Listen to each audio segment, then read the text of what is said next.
नमस्कार. पब्लिक पुराणमध्ये स्वागत.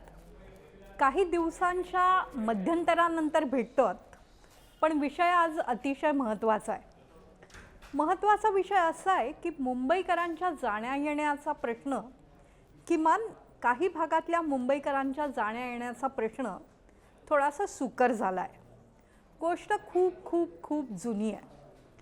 खूप खूप खूप जुनी म्हणजे मुंबईकरांच्या परिमाणात खूप जुनी. मुंबईकरांना प्रचंड वेग लागतो. एकेका मिनिटाची लढाई असते. 7:42ची लोकल गेली तर एकदम 7:46ची मिळेल हे 4 मिनिटांचं अंतर महाराष्ट्रातल्या कोणालाही कळत नाही. ते फक्त मुंबईकरालाच कळू शकतं. म्हणून इथे म्हणते खूप खूप खूप वेळ आहे खरं तर 12 ते 18 वर्षांचा. आणि गोष्ट आहे कालपासून धावू लागलेल्या मेट्रोची, गारेगार मेट्रोची, आरेपासून निघालेल्या आणि कुलाबापर्यंत येणाऱ्या अतिशय महत्त्वाच्या मुंबईतल्या पहिल्या भुयारी मेट्रो मार्गाची. गंमत अशी आहे की मुंबईकर कशा पद्धतीने जगतात याचं कोणत्याही सत्ताधाऱ्यांना काही वाटतं का, याचं उत्तरच आता लोकांनी विचारणं सोडून दिलेलं आहे. कुठून तरी किनारपट्टीवरून स्फोटकं येतात, त्यांनी स्फोट होतात. स्फोटातली प्रेतं पडलेली असतानाही मुंबईकर त्याच्या कामाच्या निष्ठेमुळे कामावर जातो, शेअर बाजार चालू करतो आणि मुंबईकराच्या या बांधिलकीला सलाम मुंबई म्हणतात. कोणी त्याचं कौतुक करतात. स्पिरिट ऑफ मुंबई नावाने त्याचा गौरव होतो. पण त्याच्या बिचाऱ्याच्या आयुष्यात कधी सुविधा निर्माण होतील याचा विचार फारसा होताना दिसत नाही. आजही तो होतोच आहे असं कोणीही मुंबईकर म्हणणार नाही. पण मुळात मुंबईकराला कुरकुर करायची सवयच नाही. जे काय हाताशी आहे त्यातून काहीतरी साधायचं, मोठं काहीतरी करायचं, पैसा मिळवायचा, पैसा कोकणातल्या गावांना पाठवायचा, देशाच्या अर्थव्यवस्थेत भर टाकायचा आणि स्वतःच्या वाट्याला जी काय लोंबकळत लटकत सफर येते ती शांतपणे करायची. हा मुंबईकराचा जणू काय एक आपदधर्म झाला आहे. आता आपद असतो पण धर्म असल्यामुळे कुरकुर कुठे करता. अर्थात कुरकुर भारतातल्या सत्ताधाऱ्यांना कळत नसली तरी गुंतवणूकदारांना कळतेच. त्यामुळे केव्हा तरी 2005-2006 साली मुंबईमध्ये मेट्रो निर्माण करण्याचं एक स्वप्न विदेशातल्या काही बँकांच्या प्रतिनिधींनी धोरणकर्त्यांना, राज्यकर्त्यांना दाखवलं असं म्हणतात. मुंबईत लोकल कित्येक वर्षांपासून धावती आहे. मुंबईची जीवनवाहिनी आहे. ब्रिटिशांनी सुरू केलेल्या अनेक चांगल्या गोष्टींमधला एक उपकार करणारा भाग म्हणजे मुंबईत धावणारी लोकल. ती ठाण्यापर्यंत धावली त्याचं आज अजूनही कौतुक होतं, कारण मुंबईकराला दुसरा पर्यायच तोपर्यंत दिसत नव्हता. ज्या लोकलमध्ये केवळ 40 प्रवासी बसू शकतात तिथे 100, 120, 130 प्रवासी जायला लागले तरी मुकी बिचारी कोणी हाका अशी मेंढरे बनत मुंबईकर इकडे तिकडे धावत होते. या मुंबईकरांना काही वेगळे मार्ग उपलब्ध करून द्यावेत. उत्तर मुंबई दक्षिण मुंबईला जोडावी, त्यासाठी पर्यायी विचार करावा. हे काही कोणाला फारसं अवगत होत नव्हतं, कोणाच्या स्वप्नातही येत नव्हतं. भावनेचे मुद्दे धारदारपणे समोर येत होते, ते आवश्यकही होते. पण अशा आंतरराष्ट्रीय दर्जाच्या महानगराला पायाभूत सुविधा कशा द्यायला हव्यात याचा विचारच होत नव्हता. हा विचार बँकांच्या, वित्तीय कंपन्यांच्या सल्लागारांमुळे, नियोजनकर्त्यांमुळे खऱ्या अर्थाने सुरू झाला तो मनमोहन सिंग पंतप्रधान असतानाच्या काळात. मनमोहन सिंग काही वर्ष रिझर्व्ह बँकमध्ये गव्हर्नर होते म्हणून कदाचित त्यांना मुंबईकरांच्या या सगळ्या त्रासाची कल्पना असावी. गरिबीत मध्यमवर्गीयपेक्षाही अतिशय वाईट स्थितीत बालपण गेल्यामुळे मुंबईतल्या घाम गाळणाऱ्या माणसाला काहीशा सुविधा मिळाव्यात हा मुद्दा त्यांना पटला असावा. किंवा बदलत्या काळाची लक्षणं लक्षात घेता जशा आर्थिक सुधारणा झाल्या तशा पायाभूत संरचनांमध्ये बदल हवा हे पटलं असावं. कारण काहीही असेल, जून 2006 मध्ये पंतप्रधान पदावरून डॉक्टर मनमोहन सिंग यांनी मुंबईतल्या मेट्रोची पायाभरणी केली. 2008 साली खऱ्या कामाला सुरुवात झाली आणि पर्यावरणीय परवाने जे अत्यंत आवश्यक असतात त्यावर आपण पुढे बोलणारच आहोत. ते साधारणतः मिळत 2013च्या मेमध्ये, मी चुकत नाही असा माझा समज आहे, तरी एकदा कागद पाहते, 2013च्या मेमध्ये पहिली लोकल जी अंधेरी ते घाटकोपर जाते सुरू झाली. आता मेट्रो सुरू झाली म्हणजे मेट्रो सेवेत सुरू झाली असं नाही, तर ट्रायल रन झाला. मग मेमध्ये ट्रायल रन झाला, पण लोकल काही धावत नव्हती, मेट्रो काही धावत नव्हती, चाकं कुठे रुटली कळत नव्हतं.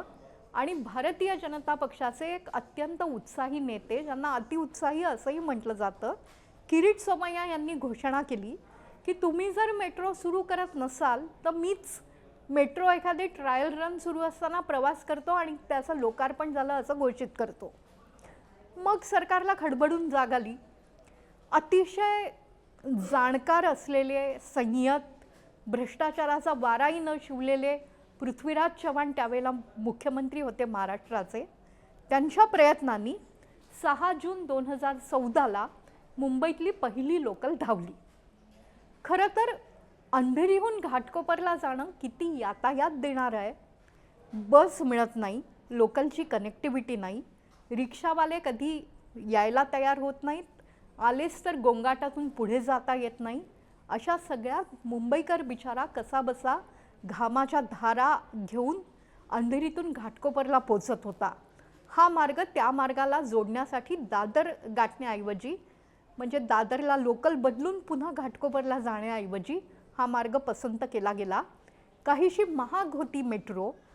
ती मेट्रो खाजगी कंपन्यांतर्फे बांधली गेली होती. अनिल अंबानींच्या अधिपत्याखालचं रिलायन्स याचं बांधकामदार होते, पण जनतेने ते स्वीकारून तो प्रवास सुरू केला होता. त्यानंतर मुंबईकरांना स्वप्न पडायला लागलं होतं. सरकारनेच दाखवलं होतं, राज्यकर्त्यांनी. कोणी मुंबईचं शांघाय करणार होतं, कोणी सिंगापूर करणार होतं. तसं मुंबईत वेगवेगळ्या मार्गांवर मेट्रो धावणार होती. घोषणा तर झाल्या होत्या, पण त्या घोषणा प्रत्यक्षात यायला अनेक अडथळे आले. ते अडथळे सरकारमधल्याच 2 पक्षांमधील मतभेदांचे पण होते.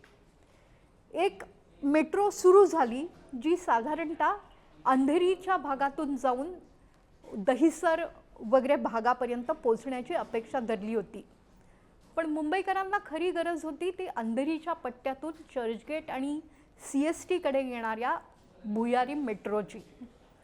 खरं तर लंडनमध्ये 1800च्या त्या दशकातच भुयारी मेट्रो बांधली गेली होती. त्यामुळे भुयारी मेट्रोला विरोध करण्याचं खरं तर काही कारण नव्हतं. पर्यावरणवाद्यांची कोणीही हेळसांड करू नये. पर्यावरण हा अतिशय महत्त्वाचा विषय आहे, पण पर्यावरणाचं नाव घेत प्रकल्पांना जो विरोध होतो तो देखील का होतो हे समजून घेणं आवश्यक आहे. 9-13च्या लोकलमधून जो मुंबईकर प्रवास करेल तो खरंच पर्यावरणाचा बागुलबुवा उभा न करता हा प्रश्न काय आहे हे समजून घेण्याचा प्रयत्न करेल. जे हस्तिदंती मनोऱ्यात असतात त्यांच्यावर अशी वेळच येत नाही, त्यामुळे त्यांना मुंबईकरांचं कदाचित दुःखच समजत नव्हतं.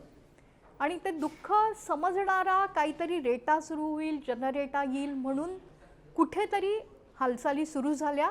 आणि मग मेट्रोच्या एका छोट्याशा हरित पट्ट्यातून धावणारी भुयारी रेल्वे मुंबईकरांच्या सेवेत रुजू होईल याची प्रतीक्षा पाहिली जाऊ लागली. त्यावेळेला युतीचं सरकार होतं. 2014 साली देवेंद्र फडणवीस मुख्यमंत्री झाले होते. त्यांनी मेट्रो प्रकल्पांना गती दिली होती. या नव्या मेट्रोसाठी, ज्याचं नाव ॲक्वा मेट्रो आहे, काही झाडं तोडली जातील असा आक्षेप त्यांच्याच काही सहकाऱ्यांनी घेतला होता. त्यात शिवसेनेचे आदित्य ठाकरे हे अग्रभागी होते. आदित्य ठाकरेंचं पर्यावरण प्रेम अतिशय चांगलं आहे, त्याबाबत कोणी त्यांना दूषणं द्यायचं काहीही कारण नाही. आदित्य ठाकरे अत्यंत उत्तम बोलत असतात, पण कापली जाणारी झाडं आणि मेट्रोचं धावणं याच्यातल्या कार्बन फूटप्रिंटचा विचार केला जात होता का हे कळत नव्हतं. मेट्रोच्या मुद्द्यावर सरकार कोसळेल की काय असंही वाटत होतं, पण कुठेतरी नुसती भाषा वापरली जात होती आणि त्याच वातावरणात झाडं कापली पण गेली होती. झाडं तर कापली गेली होती पण मेट्रो धावत नव्हती. अशा एका विचित्र अडचणीत मुंबईकर सापडला होता. स्पिरिट ऑफ मुंबईमुळे त्याची कोणी दखलही घेत नव्हतं आणि हा प्रकल्प ठप्प पडल्यासारखा झाला होता. नंतर महाराष्ट्रात काय झालं हा इतिहास सगळ्यांना माहिती आहे. तो इतिहास मागे पडला, नवीन सरकार आलं, पुन्हा एक नवीन सरकार आलं, पुन्हा देवेंद्र फडणवीस मुख्यमंत्री झाले आणि ही ॲक्वा लाईन कशी का होईना धावायला लागली. पंतप्रधान नरेंद्र मोदी यांनी नवी मुंबईचं विमानतळ जेव्हा जनतेच्या सेवेत दाखल केलं तेव्हाच त्यांनी या मेट्रो प्रकल्पाचं उद्घाटन केलं आणि त्यावेळेला त्यांनी राजकीय भाषण देऊन ही मेट्रो चालू करणाऱ्या होणाऱ्या विलंबाचा समाचार घेतला. आता त्या राजकारणाचा मुंबईकरांच्या जीवनावर खरंच काही परिणाम झाला आहे का याचं उत्तर महानगरपालिकेच्या मतयंत्रातून बाहेर येईल. पण मुळात मुंबईच्या पायाभूत विकास प्रकल्पांना इतका विलंब का लागतो याचा कोणीतरी विचार करताय की नाही या प्रश्नाचं उत्तर आत्ता तरी होकारार्थी आलं असं मानायचं का? जो मुद्दा मेट्रोबाबत तोच मुद्दा नवी मुंबई विमानतळाबाबत. मुंबईत विमानतळ होऊ नये यासाठी दिल्लीतली काही विशिष्ट लॉबी गेल्या कित्येक वर्षांपासून काम करत होती असं म्हणतात. दिल्लीत विमानतळं विकसित झाली, 3 विमानतळं आज ऑपरेशनल आहेत आणि मुंबईचा प्रश्न मात्र मार्गी लागत नव्हता. तो देखील आता मार्गी लागला. डिजिटल युगाच्या आपण गप्पा मारतो. फिनटेकचं एक मोठं फेस्टिवल गेल्या 2-3 दिवसांपूर्वीच मुंबईत झालं. पंतप्रधान मोदी त्याला स्वतः हजर होते. पण वारंवार फक्त घोषणा केल्या जायच्या की एक वन ॲप येईल आणि त्याच्यावर तुम्हाला कोणतेही तिकीट काढता येईल. तेही उशिरा का होईना सुरू झालं आणि खरं तर विकासाच्या शोधात असलेल्या मुंबईकराला एक साध्याशा क्लिकवरून जे तिकीट काढता यायला हवं होतं कित्येक वर्षांपूर्वी ते आता विलंबाने का होईना सुरू झालं. याबद्दल या सरकारचे आभार मानायचे की एकूण सत्ताधीशांनी चालवलेल्या दिरंगाईबद्दल शोक व्यक्त करायचा हे 2 मुद्दे आहेत. शोक मागे टाकून देऊन जे नवं काही सुरू झालं आहे त्याचं स्वागत करणं एका अर्थाने उचित ठरणारं असतं. मुंबईकरांनी तेच केलं. पहिल्याच दिवशी मेट्रोला अत्यंत उत्तम प्रतिसाद मिळाला. 40 मिनिटात जोगेश्वरीचा माणूस चर्चगेटला पोचत होता. चर्चगेट आणि CST या परिसरात सकाळी जर कोणी बाहेरगावचा माणूस येईल, महाराष्ट्रातला येईल, भारतात येईल तर त्याला लांबच्या लांब रांगा लागलेल्या दिसायच्या टॅक्सीसाठी, बससाठी. खरं तर भुयारी मेट्रोचा पर्याय कितीतरी आधी प्रत्यक्षात येणं शक्य होतं. काल तो अखेर प्रत्यक्षात आला. गारेगार प्रवास मुंबईकरांनी थोडेसे जास्त पैसे देऊन केला. आता कुठेतरी ज्या गोष्टीसाठी 2 तास लागायचे ती गोष्ट 40 मिनिटात होऊ शकणार आहे. 40 मिनिटात थंड हवेत प्रवास करता आला तर मुंबईकरांची कार्यक्षमता वाढेल. कार्यक्षमता वाढली की देशाच्या उत्पादनात देखील भर पडण्याची शक्यता निर्माण होईल. रोजगाराच्या शोधात हजारो लोक आजही मुंबईत येतात. ते जरी मेट्रोचं तिकीट काढू शकणार नसले तरी जे काढू शकतील ती गर्दी मेट्रोत जाईल. थोडासा श्वास मुंबईला घेता येईल. रस्त्यावरचा ट्रॅफिक कमी होईल, कार्बन फूटप्रिंट कमी होतील. याचं जे काय राजकारण व्हायचं आहे ते आपल्याला येत्या काही काळात बघायला मिळेलच. त्यावर पब्लिक पुराणचे भागही करावे लागतील. पण आज कुठेतरी जागतिक दर्जाचं काहीतरी मुंबईत घडलं याबद्दल किंचित समाधान व्यक्त करायला हवं. नवी मुंबई तयार होते. ट्रान्स हार्बर लिंकला आता अटल सेतू नाव दिलं गेलेलं आहे. त्यामुळे मोठ्या प्रमाणात मुंबईचे वेगवेगळे भाग ज्याला MMRDA म्हटलं जायचं ते एकत्र येत आहेत. त्यामुळे गृहनिर्माणाचे प्रश्न सुटू शकत आहेत. खरं तर सरकार कोणत्याही पक्षाचं असो त्यांनी जनतेच्या हिताचाच विचार करायचा असतो. आज एका वेगळ्या उत्पन्न गटातल्या लोकांचा विचार झाला असेल तर ही प्रगतीची फळं गरिबातल्या गरिबापर्यंत कशी पोहोचता येईल याचा देखील विचार सत्ताधाऱ्यांनी करायला हवा. आगामी राजकारण आणि आगामी महानगरपालिकेचा प्रचार या मुद्द्याभोवती केंद्रित राहावा, जुन्या मुद्द्यांभोवती नको असं आपल्याला वाटेल का? आपण जनता आहोत. आपल्या मतानुसार पुढे मतदान होणार आहे. आपणच आपले शास्ते कोण ते ठरवणार आहोत. त्यामुळे पक्ष कोणताही असो जो मुंबईच्या विकासाला चालना देईल त्याला मत देण्याची गरज आपण लक्षात घेणार आहोत का? मुंबईकर जसा सहन करतो तसा तो विकासाभिमुखही असतो. त्यामुळे वन ॲपला मिळालेला प्रतिसाद, मेट्रोला लागलेल्या काही विशिष्ट भागातल्या रांगा याचा कुठेतरी परिचय देत आहेत.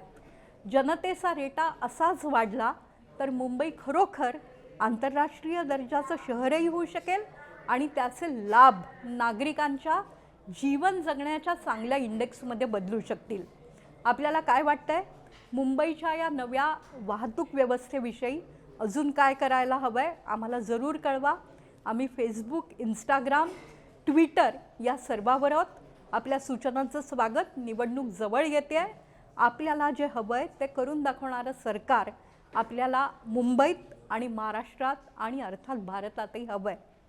ही जनता आहे. जनतेच्या मागण्यांकडे इथे लक्षच दिलं पाहिजे. आपल्या प्रतिक्रिया जरूर कळवा फेसबुक, इंस्टाग्राम, ट्विटरवर. नमस्कार.